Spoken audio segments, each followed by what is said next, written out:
The nature of contemporary AI is such that basically the advantages that the big tech companies have in terms of access to data, in terms of access to compute, in terms of access to financial resources, all of that is exactly what you need in order to dominate within AI. And in fact, it's just table stakes for being able to be in the AI world at all. The big shift over the past year or two in terms of data center construction was that municipalities and regions were going around to the hyperscalers and basically saying, we'll give you loads of tax breaks, we'll give you all this access to energy, who cares if it has an impact on energy prices or anything like that. We want to be able to say we have $1 billion investment coming in. The impact of collecting all this personal data in an AI system is to provide you with very targeted advice about everything that you want to do in your life. There was a news story from yesterday about Meta doing this effectively, monitoring everybody's keystrokes, mouse movements, where their eyes are going and everything. And all of that data is exactly the sort of data that you need to train an AI agent to replace those people. Hello, everyone. You're listening to the Blockchain Socialist podcast, and I'm Josh, and I'm here today with for the second time in my podcast history, Nick Srnicek, who you may know potentially as the author of a few different books, including Platform Capitalism, the Accelerationist Manifesto back in 2013, back in the day, and also most recently, Silicon Empires, which is his book on the current state of AI and the kind of power grabs that are happening amongst the various AI entities. How do they actually make money? Will they be able to make money? The different strategies that they're taking around capturing the value that they're supposedly producing. Yeah, Nick, great to have you on for the second time. Thank you very much for having me back. I figured it'd be great. We can just go from the start, just go right into the main argument of the book and then maybe kind of branch out from there. But in your book, you argue that rather than being disruptive, AI is consolidating big tech's existing power. So could you walk through that argument a little bit, since some of the AI companies they were big tech companies, or like big tech has played into AI, but also there are now some new players like Anthropic, like all the various Chinese companies as well. Would you like to lay out that argument for us? Yeah, so this argument in part comes from a series of sort of defenders of big tech companies who have argued that big tech may be extremely large at the moment, and there may be, concentration concerns and antitrust concerns there. But then, in fact, if you look at the history of technology, whenever there's a sort of major technological shift, that actually those incumbents, those dominant powers, tend to get disrupted, they tend to lose their strength, and you get a new series of companies which emerge in their place. And so the argument from these people is basically that we don't need to worry about big tech because AI is this new disruptive technology which is going to undermine the big tech of the 2010s and give rise to all these new competitors. And I just think that's plain wrong. I think the nature of contemporary AI is such that basically the advantages that the big tech companies have in terms of access to data, in terms of access to compute, in terms of access to financial resources, all of that is exactly what you need in order to dominate within AI. And in fact, it's just table stakes for being able to be in the AI world at all. So the issue here is that, there are a handful of competitors that have emerged. OpenAI and Anthropic are the two most notable ones. But as much power as they may have, they are also heavily dependent on these big tech companies. And the big tech companies are working, overtime to ensure that their power is consolidated through this technological transformation. It's not disrupting them. Google was a primary example of this. Google, the idea was that AI was going to replace search, and so much of Google's money comes from search advertising, and that therefore if everybody was using chatbots instead of search, Google would just be, their core business would be undermined. But actually what's happened is that Google has now adopted this technology into their search engine. They are one of the three top companies in the world pushing at the frontier of AI, they are dominating this space in many, many ways. So it hasn't been a disruption which has affected their power in any significant way. Yeah, I definitely remember there was a moment, maybe maybe a year to 2 years ago, where the main two companies people were talking about were OpenAI and Anthropic as having the two, biggest frontier models, or the strongest frontier models. But then, and everyone was kind of thinking like, yeah, that this is going to replace search. Google is they're kind of screwed right now, but they caught up extremely fast. It was like, within a few months, at least they had AI search result, or AI was being done every time you do a search result. I think also just like maybe looking farther back, Google has so much data. It was like, they're the ones that are able to make, if anyone can make an incredible AI model, it would be them, because the amount of data, like very structured data, that they're able to crunch into a model. So they have caught up incredibly fast. And I guess, there's one of the things, that I think people are talking about a little bit right now, is maybe that big tech is more or less okay, but all the SaaS companies are kind of screwed, because now anybody can kind of like vibe code their own version of, whatever SaaS product that they're using. Mm-hmm. I don't know how much I believe it. I think there's like some truth to it, but also I think the amount of work it takes to maintain software is like maybe more than people think. But yeah, I think it does drive things cheaper at the very least. Yeah. The SaaS company stuff is interesting, and I don't have any strong opinions on where it might go. I think probably the strongest argument is that so much of what the SaaS companies provide to enterprises is a lot of features that those companies don't actually need. And you ended up with extremely bloated pieces of software that you're paying for, despite only needing maybe a handful of those features. And with vibe coding and all of that, it seems quite practical now to be able to just vibe code, some business software that does only what you need to do and doesn't have to worry about all these other features in terms of security, reliability, and things like that. I want to touch on that maybe a little bit later, but I'm curious just to continue on the arguments in the book and like some of the fears that have popped up. I think amongst a lot of people that I've spoken to, or fears, or also some people just like embracing it, honestly, is like the idea of vertical integration, like full vertical integration it's brought up a lot, I think, with Google or Anthropic in particular. I think Anthropic just has been really good at making AI products that people want to use, at least in terms of like a generalized like types of tooling. I'm just curious, what do you think in this world of AI in particular, what does vertical integration really look like for these companies, and what are its political implications? So I think Google's probably the clearest example of what vertical integration looks like at its, most extreme form, because you've got Google with, the incredibly capable AI lab in DeepMind. You've got these models which are being produced there. Gemini is the most obvious one, but there's a whole slew of other models being produced by Google. You've got, various apps on top of that, which are being produced in various services, including AI search, including the Gemini chatbot, and including all these more sort of industry-specific things that Google's been involved in.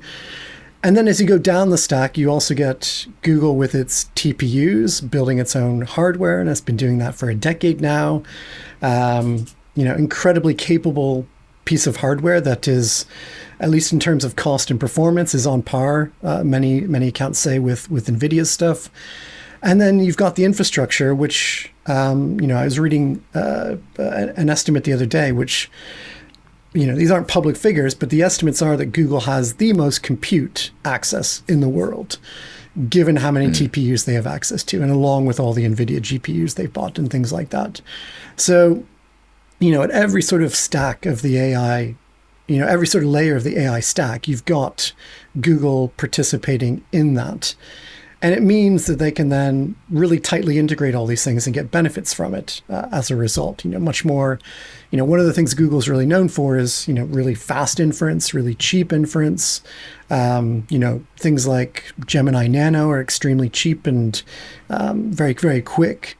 And then you contrast that with something like Anthropic, where Anthropic at the moment doesn't have enough compute and doesn't, because it's split across TPUs and Trainium chips from Amazon and GPUs from NVIDIA, it hasn't been able to tailor its training and its models and its inference to that specific hardware. So it doesn't gain all those sorts of benefits. And as a result, it's now having to rate limit lots of people, cutting people off from some of its services. And that is the sort of benefits of vertical integration that Google has and others just don't to the same degree. Right. In many ways, in the Google, there's already intense vertical integration within Google. Like once you're in, you have a Google workspace, you have access to hundreds of different other types of services within one little thing. And just the cognitive load of having to try and move from Google to something else and to de-Google yourself is quite a lot. For the average person, especially just because you get so much just with one thing.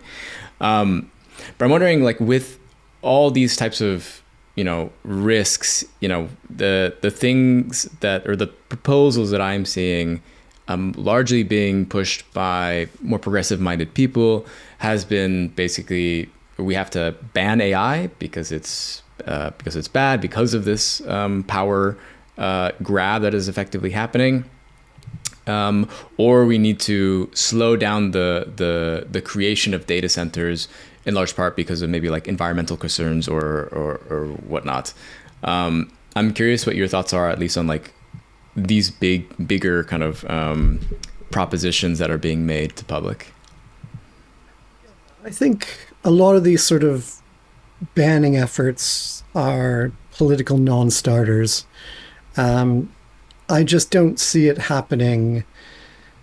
The sort of agreement that would need to be, achieved between different companies that are highly competitive with each other and between different countries that are competing with each other, a ban just seems like impossible in any sort of meaningful sense.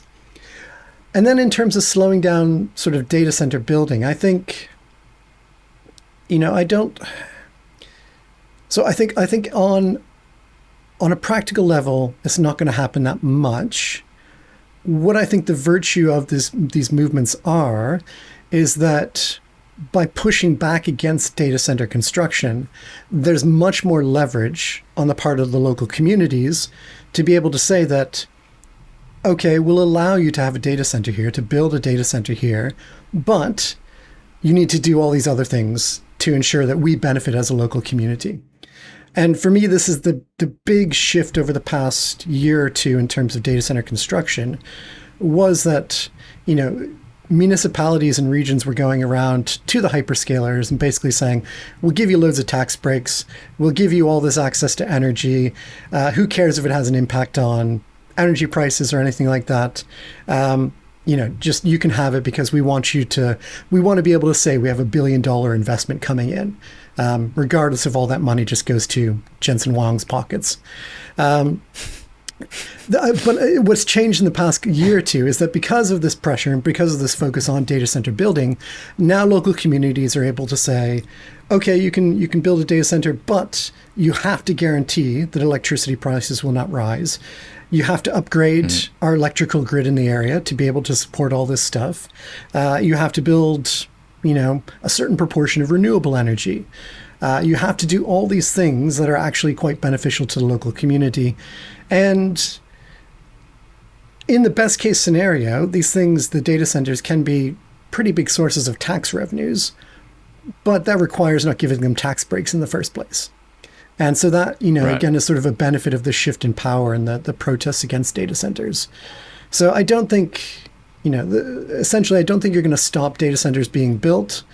I think Maine just last week or 2 weeks ago passed a law saying no data centers will be built there. It doesn't matter to the hyperscalers. They'll just go and build in Texas. It doesn't matter to them. Right.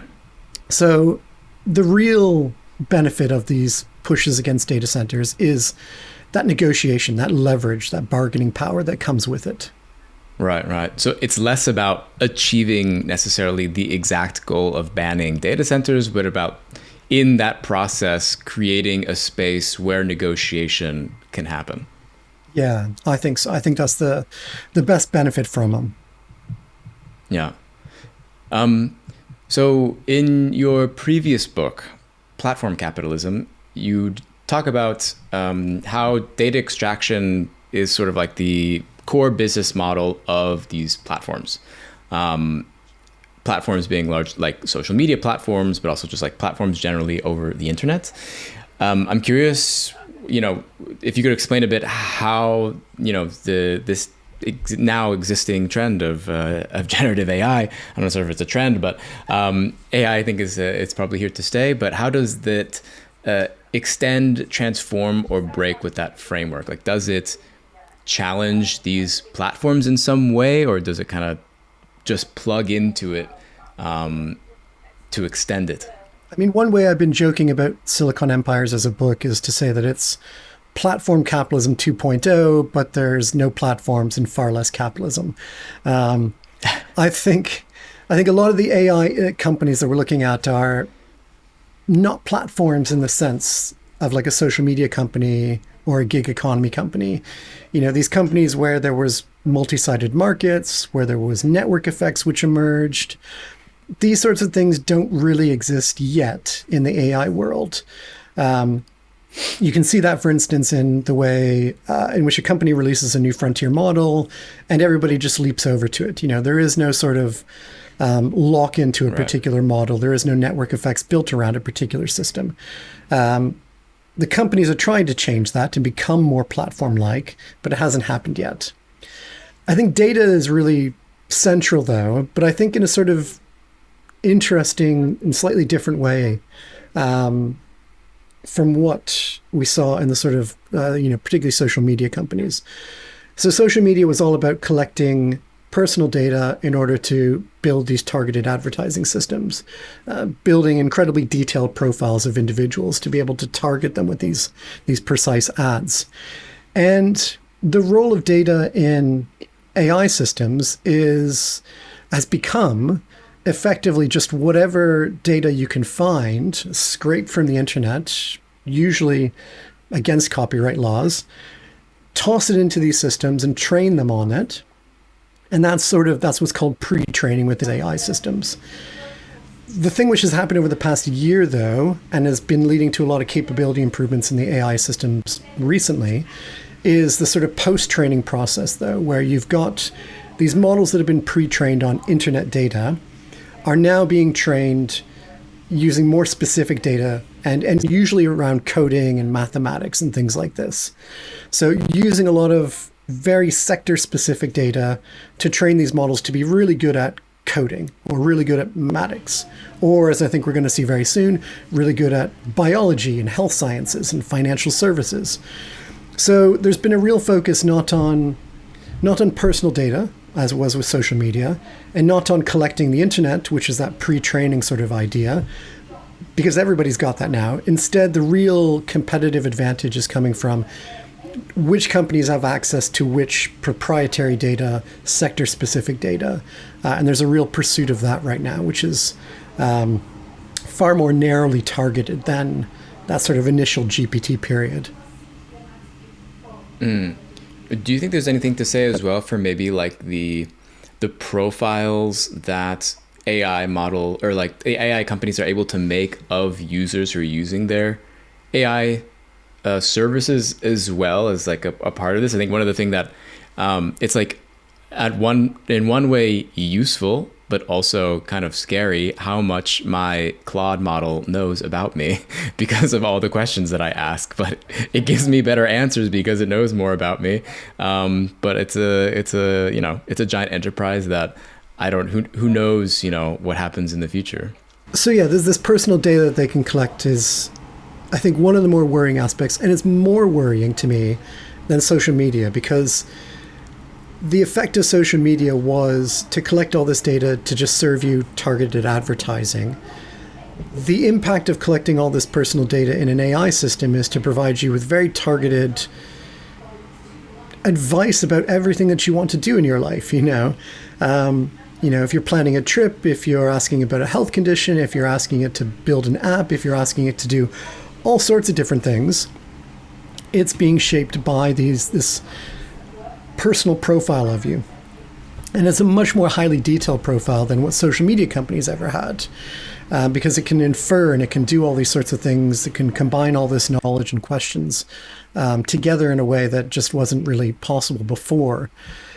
So all of this, I think, poses really significant risks for the future. And I think politically, and maybe we can talk about this a bit more later on, but politically, one of the things I think is really important to push right now is to ensure data portability in the future, which is like this sort of, seemingly insular technical topic that nobody would really care about. But actually, I think it's going to be central to ensuring that people aren't just captured by a particular ecosystem, and that they continue to have options in the future, and ensuring that it's not just a massive concentration of power. Right. Yeah. No. I think this question of interoperability, I think, is pretty key, and is one that, it's hard to convey, I think, beyond a technical audience sometimes, of kind of like wrapping their head around that concept, and then wrapping around like, why is that politically important or not? In terms of technical systems, I think it was Cory Doctorow that made this term, adversarial interoperability, which I think was a fun term. And it's interesting because it's something that is, it's the norm in like the crypto world, for better or worse. And it has, there's a lot of data portability. There's a lot of interoperability. You're never attached to a single service, per se, in terms of like data. But, it doesn't really necessarily get that much attention, I guess, in many ways. One way I always try and help with my students to understand interoperability is to point to like telephone networks. And, here in the UK, You've got Vodafone, you've got EE, you've got O2 as providers, and they all work together. You don't have to pay extra to call a friend that's on a different provider. That's sort of, the benefits of interoperability made visible. Right. Imagine if you had to have a phone number that was different based on the provider you got, and then you can only call within that same provider versus, not caring, what provider your friend has. Yeah. Although that is kind of like the tactic of Apple with like with iMessage was definitely trying to make some sort of separation with that. Yeah, exactly. I've never had an iPhone, so I never quite experienced it. But apparently there's a lot of social stigma around having an Android phone because you appear differently in iPhones. Yeah. Yeah. So what do you think is a position for the left to take when it comes to AI in terms of tactics? I know this is probably like a very big question, and I think there's a lot of like many facets to it, but I'm curious, high level, what do you think? We have issues, in particular, the left cares about around labor displacement. I think there's some disagreements on whether AI is actually, how much labor is it actually displacing or not? And then I think in particular, the thing that I'm interested in is whether or not it's a worthy use of time to be advocating for open source and local models, which are, two different things, but I think kind of get bucketed together a little bit sometimes.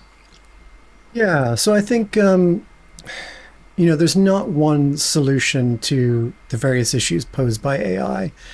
I think as a general sort of approach, two of the key issues are avoiding the massive concentration of power and profit and resources. And another one is making sure that the deployment of AI doesn't negatively harm workers and, in an ideal world, benefits workers. These are two sort of core principles I think that, the left should be fighting for. On the first one, I think there's a lot of room for open source models, for smaller models, and also for pushing for interoperable standards and things like that. And I think the ecosystem so far has been quite interoperable, and Model Context Protocol, or MCP, is a sort of a good example of this. And the fact that Anthropic gave up ownership of it to the Linux Foundation, I think is, it's a good sign, because it doesn't mean that it won't be closed down in the future. But there's no guarantee that the rest of the sort of protocols and scaffolding being built around AI models today, there's no guarantee that that stuff is going to remain interoperable in the future, that it will, not become heavily tied to a particular model, particular provider, and that sort of thing.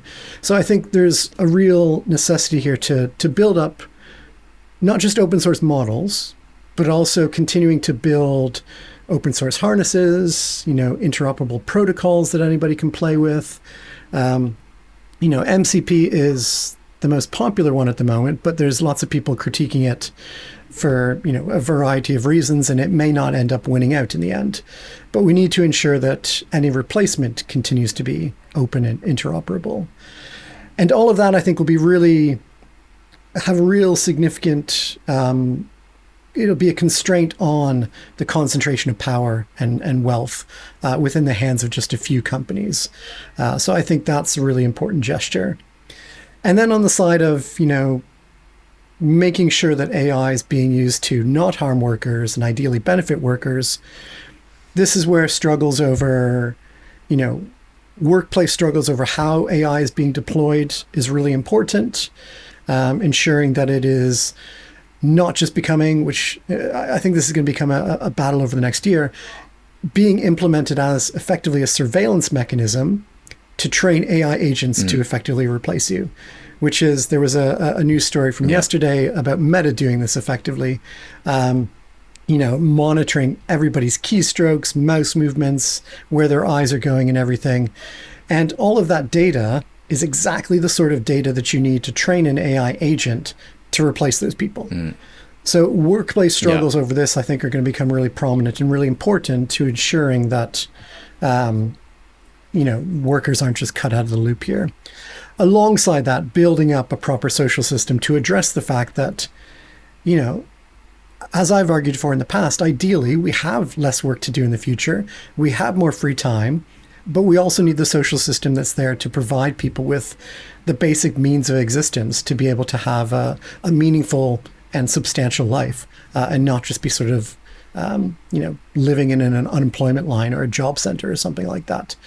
So all of this, there's a lot to do. A lot of it is different, different institutions necessary for it, different tactics, different strategies.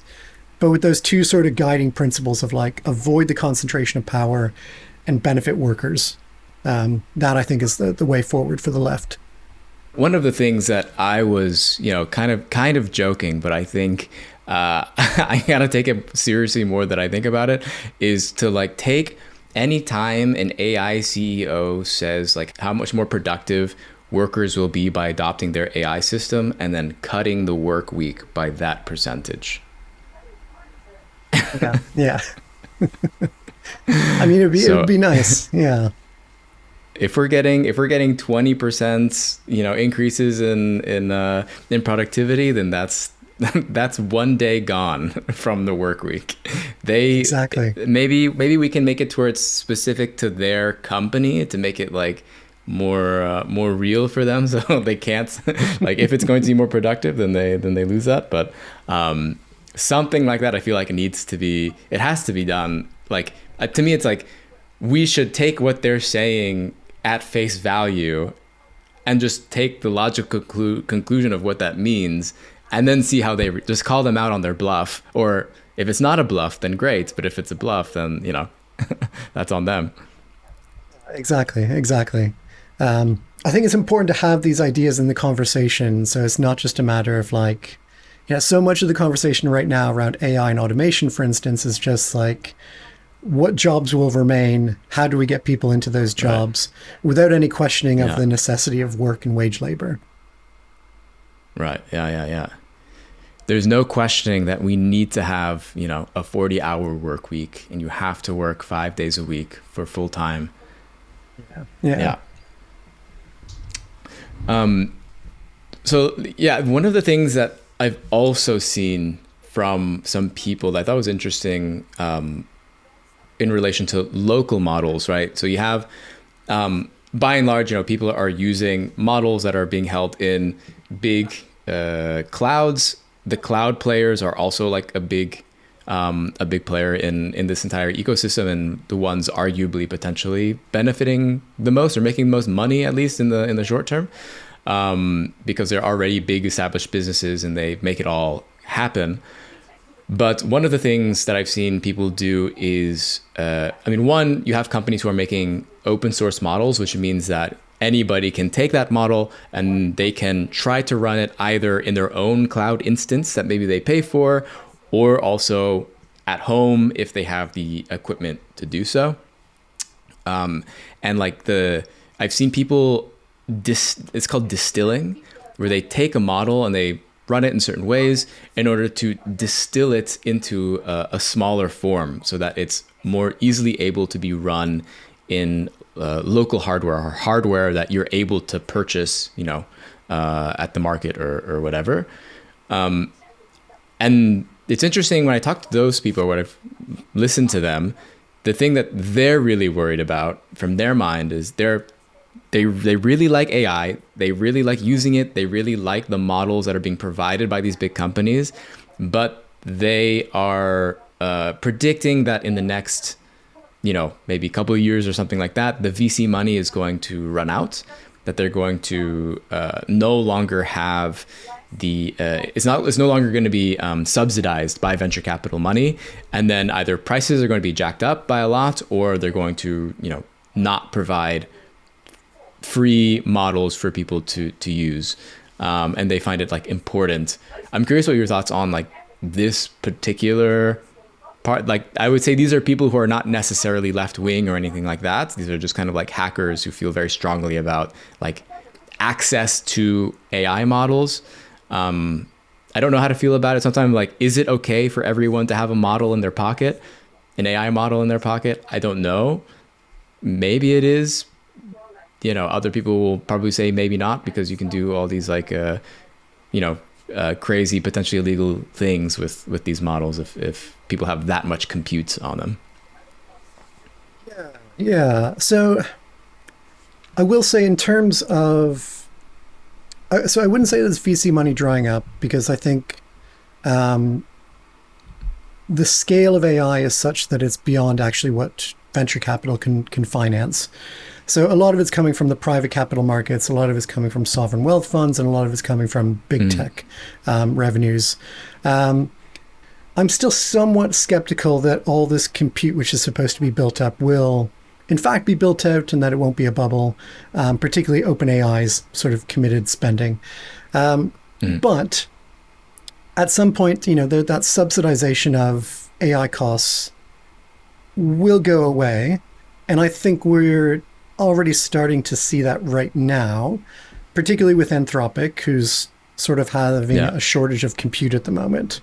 So the most expensive models by far. Yeah. So prices are going up for them. There's a lot more rate limiting. There was a bit of a controversy yesterday that they were going to take away Claude Code access for one of the subscription tiers that did have access before. All of that, I think, is indicative of what's going to happen in the future. Even if, these ideas sort of get rolled back in the moment, I think there will continue to be a free tier, but it will be, particularly for OpenAI, it will be ad supported. So it'll be more like the Spotify sort of business model of a free access, but you get ads all the time. And then the premium tiers that people pay for. That's where it all seems likely to go in terms of pricing. And then in that context, I think open source models do have a really significant role to play, both as a potentially cheaper option, but they can still be quite expensive because if you are, to run these models is typically very expensive to do, because the most advanced open models, you need to have, a compute cluster to run it all. And if you're running it at scale, of course, you need to be able to have access to data center levels of compute. So it's still expensive, but it does provide, I think really importantly, this sort of option that if the other ones become too expensive, you can always default back to these open source ones and run it yourself. So it provides a sort of like ceiling for where the prices can go in terms of the cost of inference and things like that. In terms of the sort of safety issues, I mean, on one level, I find it hard to imagine that like Claude Mythos, for instance, will ever be on my phone. But the progression of the technology is such that it does seem like maybe it could happen at some point. And I think, once you get to that sort of level, the cybersecurity issues of everybody having Mythos on their phone would be wild. And then, of course, you've got like the sort of biosecurity issues that are going to become very prominent, I think, in the next year or two. If just anybody can access these open models with the capabilities of creating novel viruses and things like that, that is all extremely worrisome. And I don't have an easy answer to that. It's not my focus of research. I know there are people doing great work on this sort of topic, but it does seem like a real threat that needs to be addressed. The capabilities of these models being just widely distributed and easily accessible to anybody, and without some quite significant regulation of them.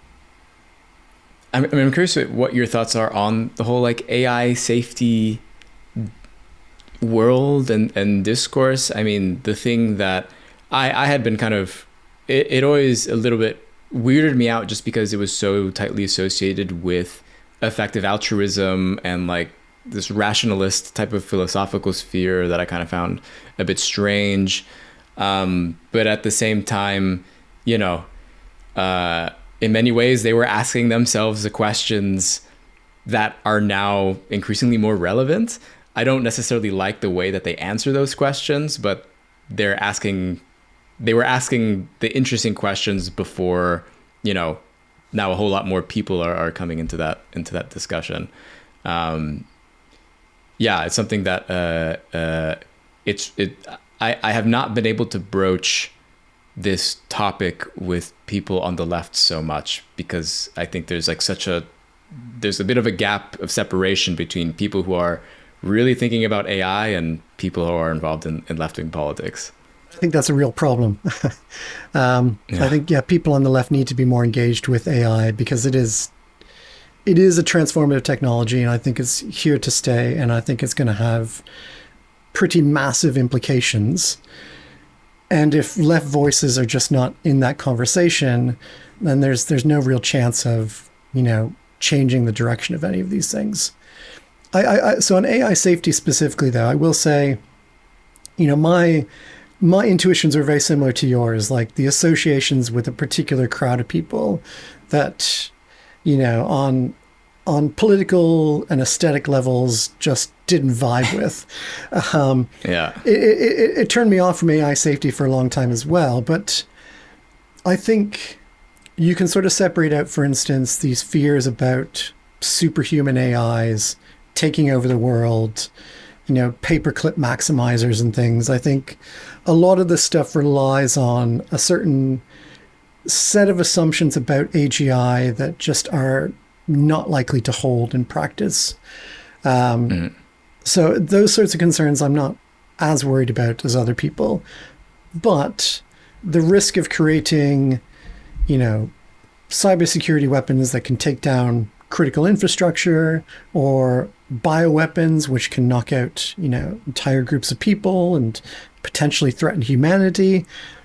All of this seems incredibly possible to me and very worrisome. Like, these are risks to humanity and risks to large groups of people that need to be addressed and that can't just be left up to, the sort of benevolent whims of Dario Amodei and things like that.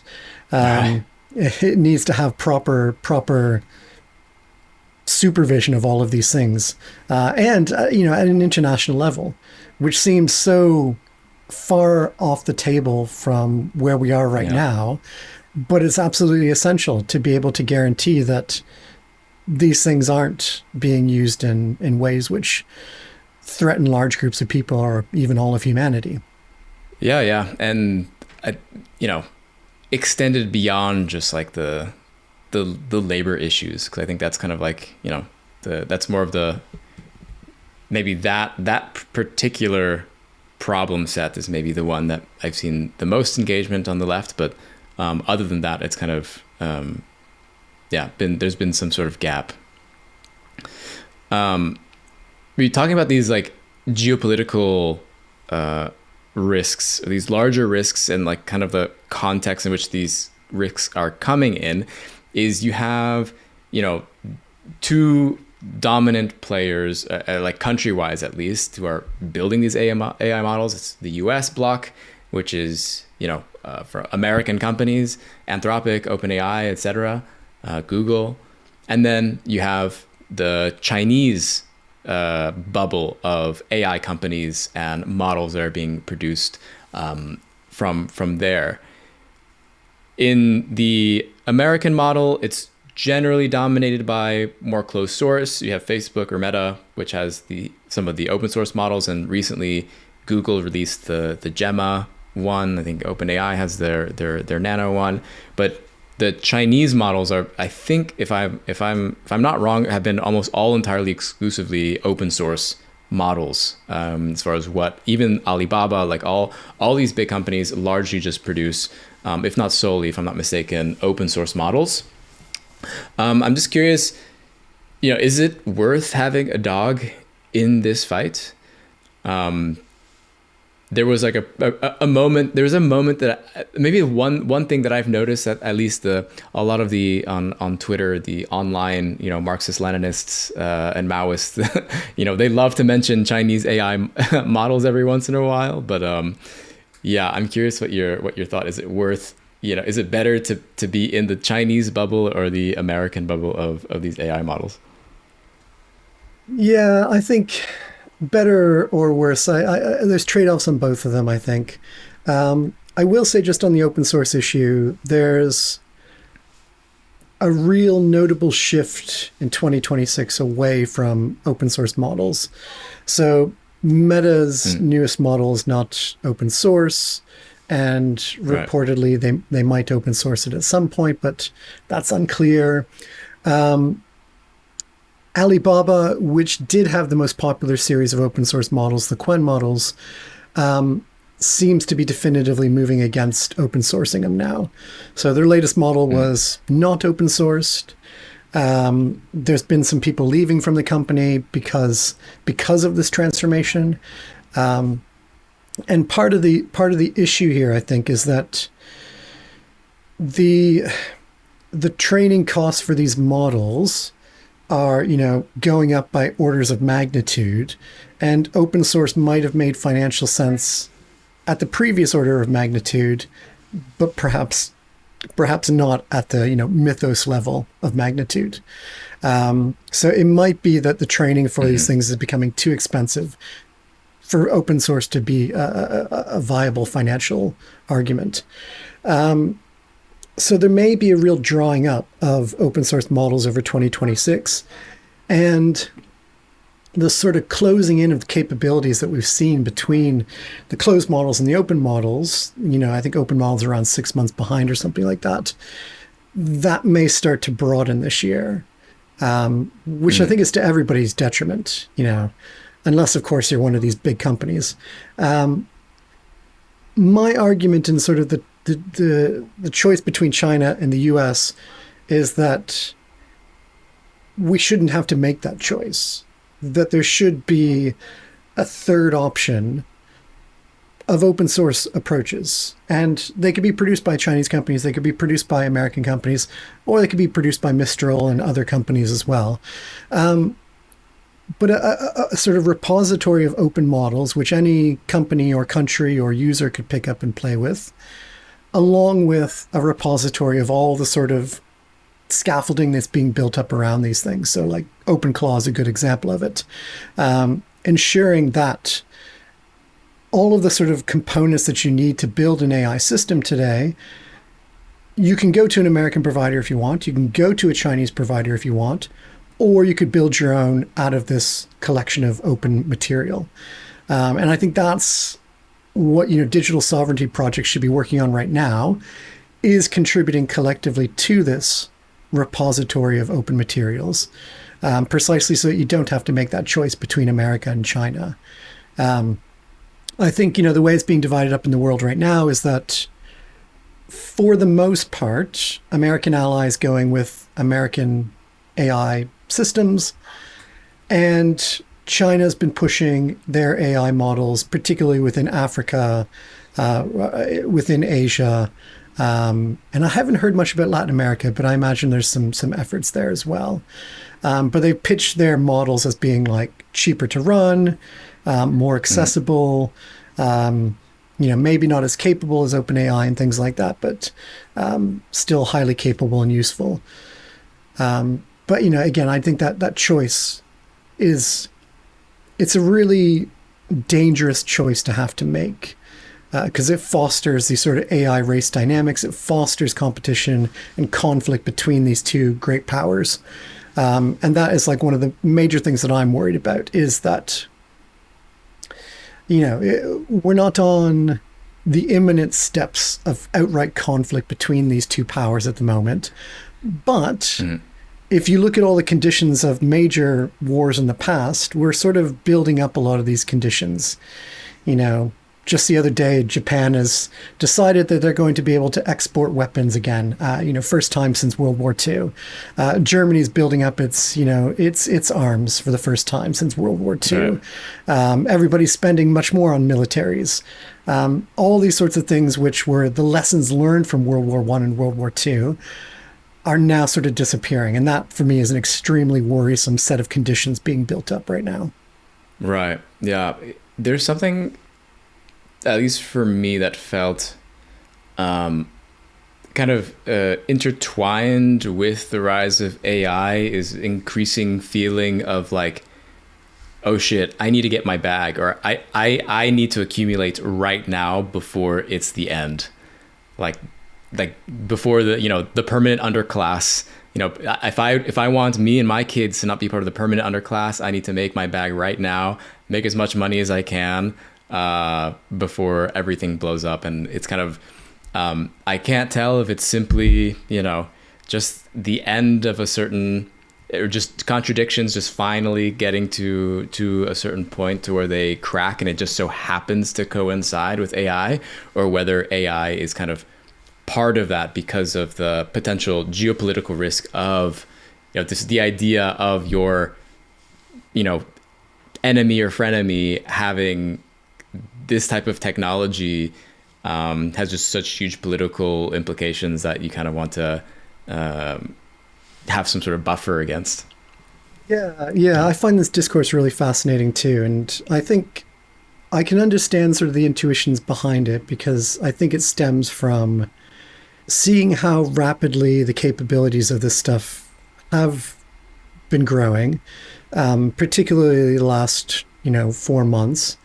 And you sort of take from that, this extremely rapid change. The coding industry in particular has entirely transformed its workflow in the past few months. You take those rapid changes and you sort of extrapolate from that, and you say, well, that's going to happen to every knowledge work job. And what are the impacts of all of this? And there's lots of plausible arguments that most people will not benefit from this. A handful of people will. And Yeah. if that is your thinking, then it's understandable to want to be one of the few that benefits from it. So you get this like real, all these people talking online about how these AI systems are making them more and more productive, but they find themselves busier than ever before. Because they're like, Right. I need to have 20 agents going around, and I need to, be constantly telling my agents what to do, producing on my behalf, and precisely in order to not be that permanent underclass. And I think I think this argument is wrong, because I think the diffusion of this stuff and the transformation of the economy will be slower than what these visions sort of imply.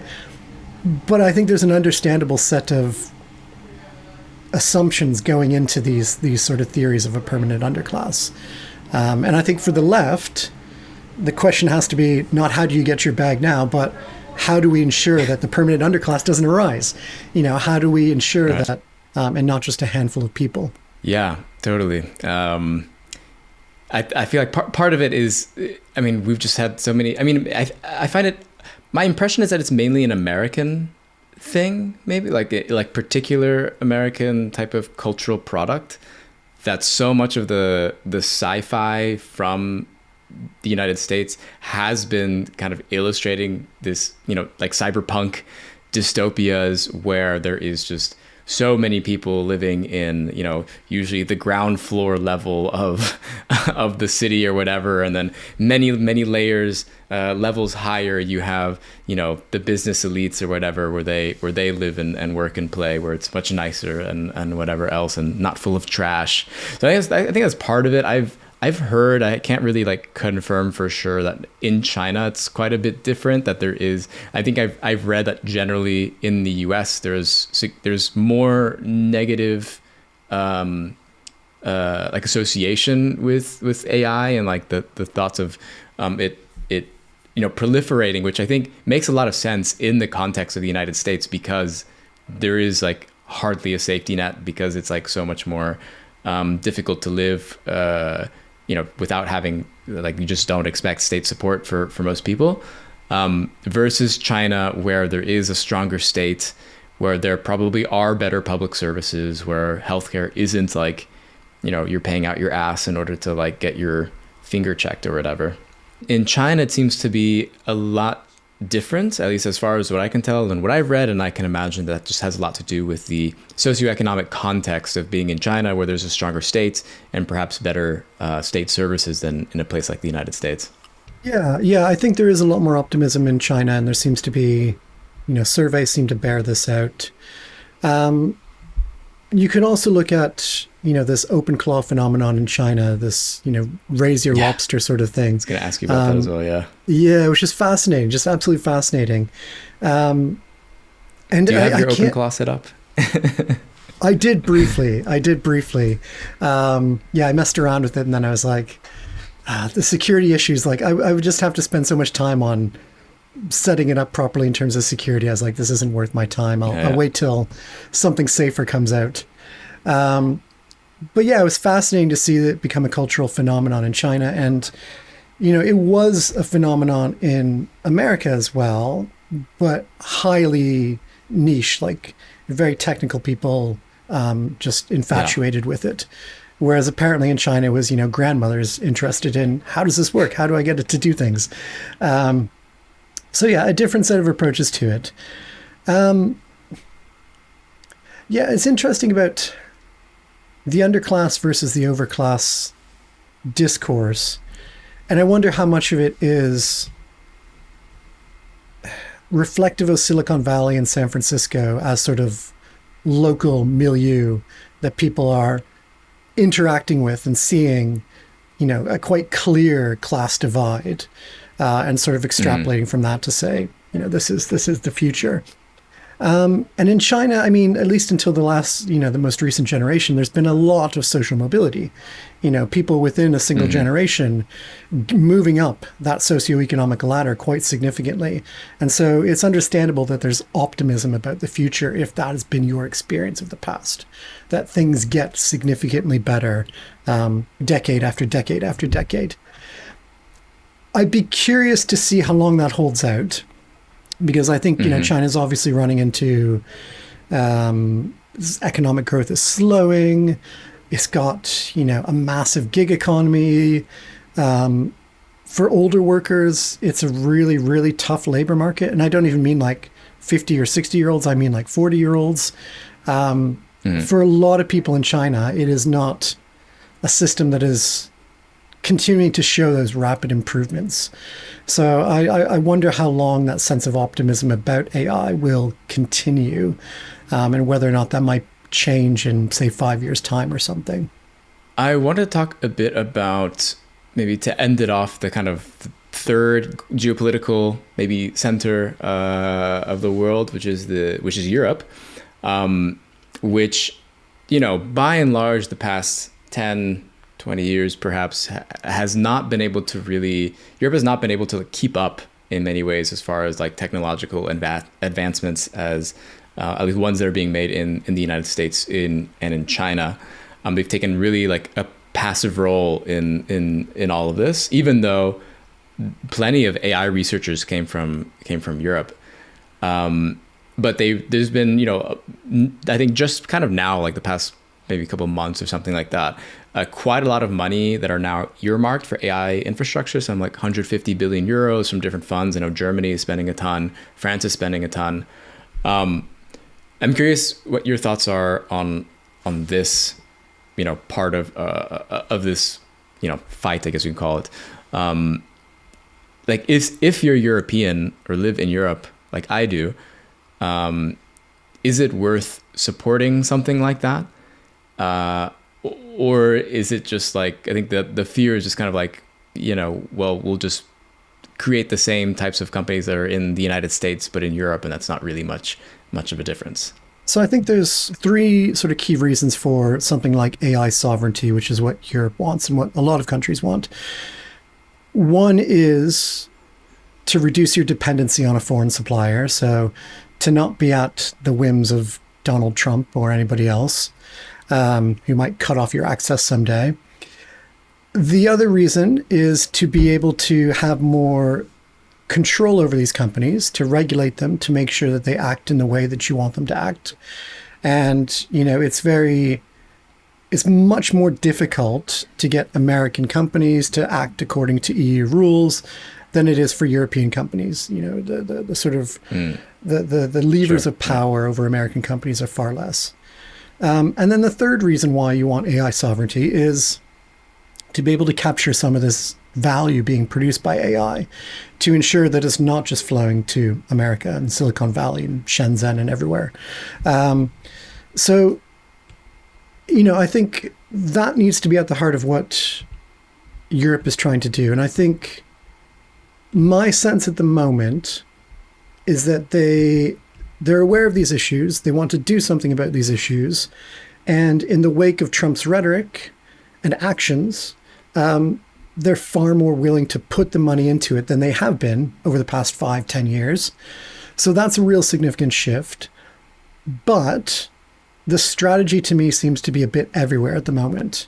So there's a desire to sort of follow in America's footsteps by building AI, what is it called? Super gigafactories or something. Building massive compute clusters effectively.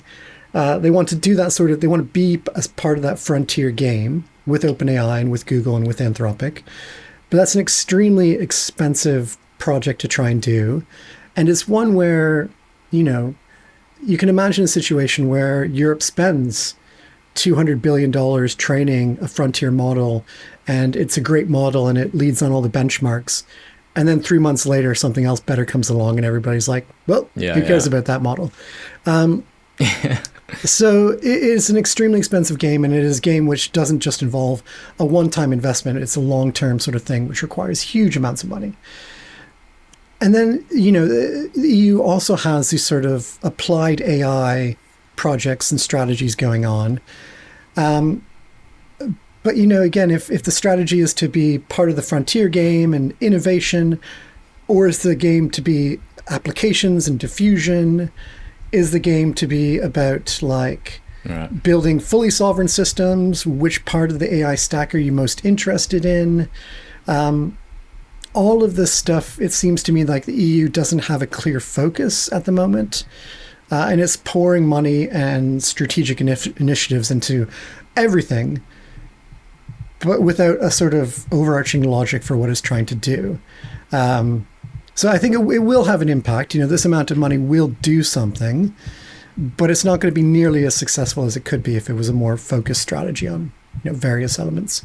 Right. I feel like part of the issue is like knowing where to play rather than just kind of like trying to compete at the frontier. I mean, I think that's part of why China was so successful. They taking this more open source approach whenever they had, the risk or like the issues with like getting NVIDIA chips, for example, that the US tried to stop, like finding ways to have AI without having needing as much resources as the US has access to, turned out to be a great plan and strategy. And I think probably undercut a lot of the power that American AI companies were expected to have over time. But yeah, with the EU, I'm not really sure where necessarily they should play in that mix. Maybe it's AI models that are better for different languages in Europe. I don't know, because it did get a big difference depending on the language that you talk to an AI in. Is what I've heard. Well, my one issue with that approach is I wonder how long that sort of difference will last. A generation from now, GPT-6, for instance, might just be amazing at every language. And so all these specific language models, devoted to a particular dialect and things might just be obsolete at that point. So yeah, I'm not entirely convinced that that's a great approach yet. Cool. Were there any last words you would like to leave the audience before we end it? I mean, the one thing I've always been pushing, I think, in my writing and in interviews and things, is just that like contemporary AI is a transformative technology. The left needs to take it seriously. The left needs to think about how we want to use this technology, and how we want to ensure that it benefits the working classes and doesn't harm workers.